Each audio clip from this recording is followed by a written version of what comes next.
Antes de todo, creo que es de justicia felicitar a la Corporación Municipal de Collado Mediano y a la familia Saura por la sabia decisión de organizar este merecido homenaje a la memoria del gran cineasta Carlos Saura en la villa de Collado Mediano, donde posiblemente vivió los días más serenos de su vida en esa soledad acompañada que tanto apreciaba. Y, por supuesto, agradecer a la alcaldesa y a la familia el honor de permitirme formar parte de este entrañable acto, gracias a un único mérito, mérito además totalmente sobrevenido, ¿no? Como es el de haber nacido en Huesca, patria chica de Carlos, y el de ser muchos años vecino de Collado Mediano. Huesca y Collado Mediano han sido el alfa y el omega en la vida de Carlos Saura. Tuve la suerte de criarme en una farmacia que fue fundada en Huesca por mi bisabuelo a finales del siglo XIX. Mi bisabuelo fue un hombre muy propenso a la tertulia ilustrada y en su rebotica se ha seguido esa tradición durante varias generaciones. La farmacia Llanas, a lo largo de los años, ha sido un continuo jubileo de ilustres personajes que iban pues, desde el joven periodista en ese momento, Ramón José Sender, pasando por Julio Alejandro, que luego sería el guionista del mejor cine de Buñuel, o el pintor anarquista Ramón Acín, que financió su película Tierra sin pan. Entre toda esta pléyade de conspicuas figuras que pasaban por la farmacia, en mi época, cuando yo ya tenía 14, 15 años, había unos personajes que hoy cotizarían como fijos discontinuos. Pues se trataba de oscenses de toda la vida, pero que vivían fuera, pero que todos los años volvían a su querida ciudad para pasar temporadas más o menos vacacionales, ¿no? En este grupo pues estaba, por ejemplo, Pepín Bello, el d'Artagnan de los Tres Mosqueteros de la generación del 27, David Lorca y Buñuel, o una señora muy interesante llamada Fermina Tarés. Y me diréis, ¿quién era Fermina Tarés? Pues Fermina era una chica de una familia de la sociedad oscense, una sociedad que en los felices años 20, tiempos del desahogo económico, del modernismo y del Art Déco, había sufrido una importante evolución en sus usos y costumbres que llevaron a algunas chicas como Fermina Tarés y su amiga Marieta Pérez a poder cursar estudios superiores. Fermina estudió música en Francia y llegó a ser una gran concertista de piano. Por cierto, que en una proyección de fotos de Huesca de los años 20 que hicimos en casa de José Luis y que presentó el mismo Carlos Saura, enseguida reconoció a su madre en una foto que estaba junto a Sender y nos dijo que habían sido novios una buena temporada.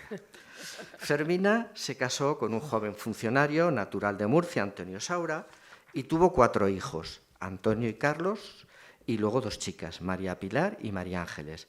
Justo un año antes de que estallara la guerra, Antonio padre ganó una posición superior y la familia Saura dejó Huesca para trasladarse a Madrid. A pesar de su marcha, Fermina siguió muy ligada a Huesca y volvía todos los años de visita o incluso a dar conciertos. De su vida en Madrid, bueno, esto hay que aclarar a los más jóvenes que, claro, el mundo ha cambiado mucho. Estamos hablando de los años 60 que no tenían nada que ver, o sea, llamar por teléfono era un imposible y nos comunicábamos por cartas, ¿no? Entonces, de su vida en Madrid íbamos recibiendo noticias, bien por sus cartas y bien por nuestra vecina Marieta Pérez.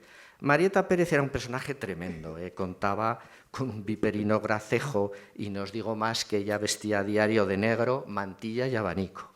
Bueno, pues de una forma u otra nos iban llegando noticias pues que Antonio, el hijo mayor de Fermina, estaba triunfando como pintor.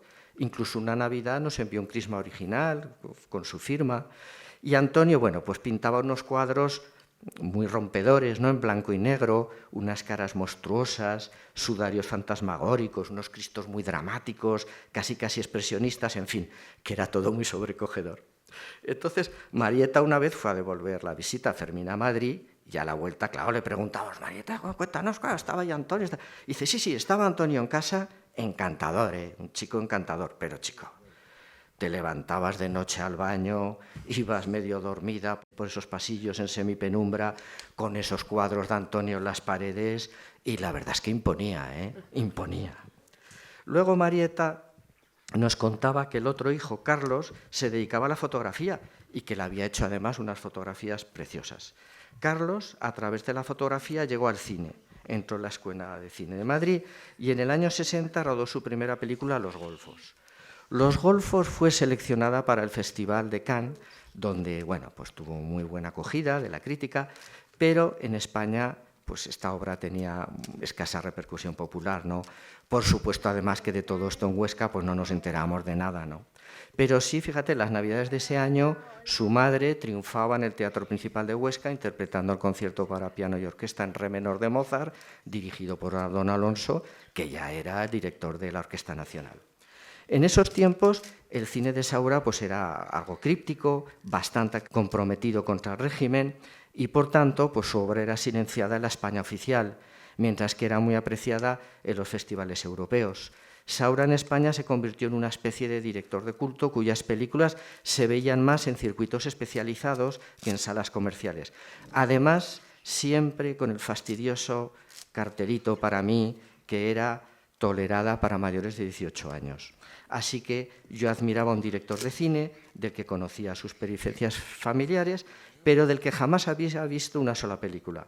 Y así un día veía como los técnicos de Radio Huesca grababan desde el balcón de Marieta la música de las procesiones de Semana Santa para una película de Carlos Saura que yo no podría ver. Otro día Fermina nos enviaba un disco de Los Canarios con las canciones de la última película de su hijo, Pipermin Frappé, película que yo tampoco podría ver. Al final, la verdad es que todo llega y por fin cumplí 18 años. Eran los tiempos ya del tardofranquismo, las cosas se habían relajado y Carlos Saura ya triunfaba en las carteleras de los cines comerciales.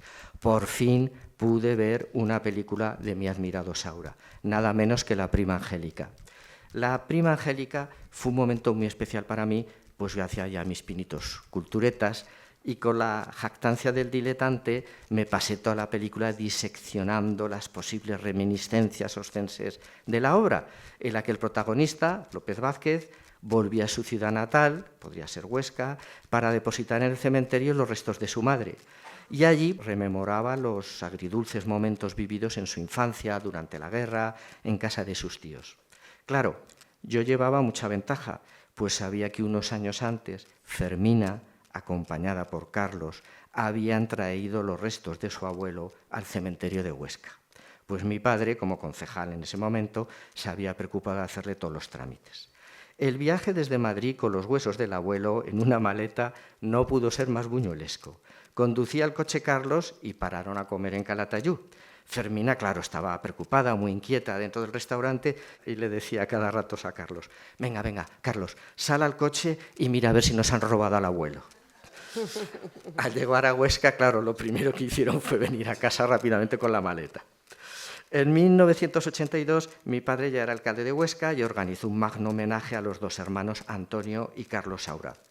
No pude asistir, yo ya no vivía en Huesca por motivos profesionales, pero mi madre me dio como premio de consolación un cartel del evento firmado por los dos hermanos que, como os podéis imaginar, guardo con especial cariño. Cuando también, por razones profesionales, vine a vivir a Collado Mediano, en el Diario del Alto Aragón, el periódico de Huesca, donde publicaba ahí mis artículos, me advirtieron que Carlos Saura vivía aquí en Collado. Y efectivamente, pronto pude saludarlo sin ceremonia, pues de la forma cotidiana, como contáis, en el Carrefour, en el Día, en la tienda de informática, en el tren. Se decía que cuando Manolete toreaba, pues las empresas de las plazas subían el precio de las entradas en 1 o 2 duros. Pues yo siempre he pensado que las veces que coincidí con Carlos Saura en el tren, Renfe me debería haber cobrado un suplemento al llegar a Chamartín, por el lujo de escuchar a Carlos durante todo el trayecto. No le gustaba hablar mucho de Huesca, me hablaba sobre todo de sus proyectos musicales, de Buñuel, de José Luis Borao, y se interesaba mucho por Pepín Bello.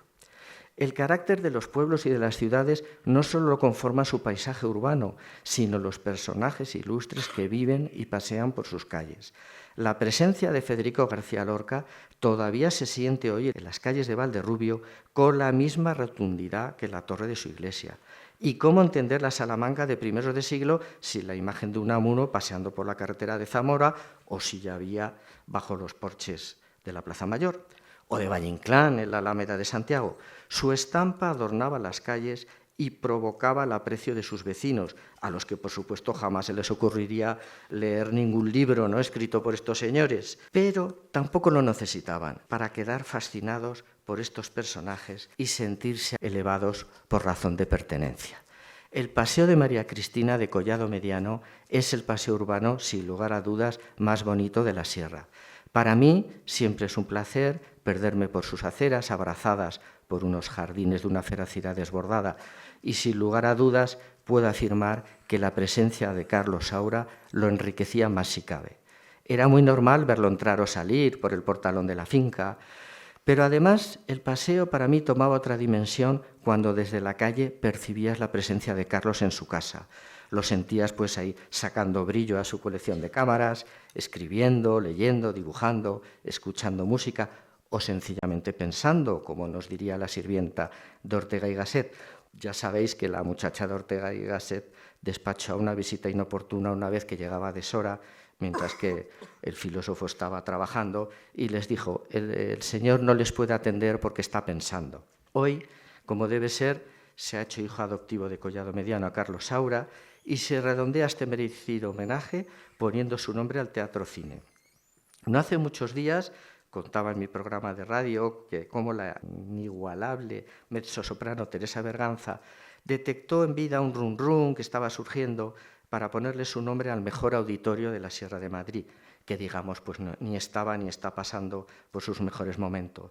La Berganza, con ese carácter y esa fuerza que le caracterizaba, dijo: de ninguna manera, no quiero ver cómo se oxidan y van cayendo las letras de mi nombre de la fachada del auditorio. Por eso yo os pediría que el acto de hoy no sea un nosotros ya hemos cumplido y que este homenaje a Carlos Saura en Collado Mediano sea un continuo en el tiempo, que se proyecten sus películas, también sus óperas, que hay que buscarlas, que tienen que estar estupendas, que se lean sus guiones. Ahora acabo de enterarme de esta maravillosa iniciativa de Lali. Yo creo que hay que hacer todo lo posible. Y yo, modestamente, os expongo una idea, que sería colocar vitrinas permanentes por la calle, desde la casa de Carlos Saura hasta el cine, en las que se podrían hacer exposiciones temporales de sus fotografías, carteles, stories, etc. Pensad en lo bonito que resultaría en un entorno tan maravilloso crear como un remedo de los antiguos paseos ilustrados del siglo XVIII, y sería una experiencia excepcional para los paseantes. Y de esta forma la presencia de Carlos Saura seguiría embelleciendo nuestro pueblo como ya lo hizo en vida. Muchas gracias.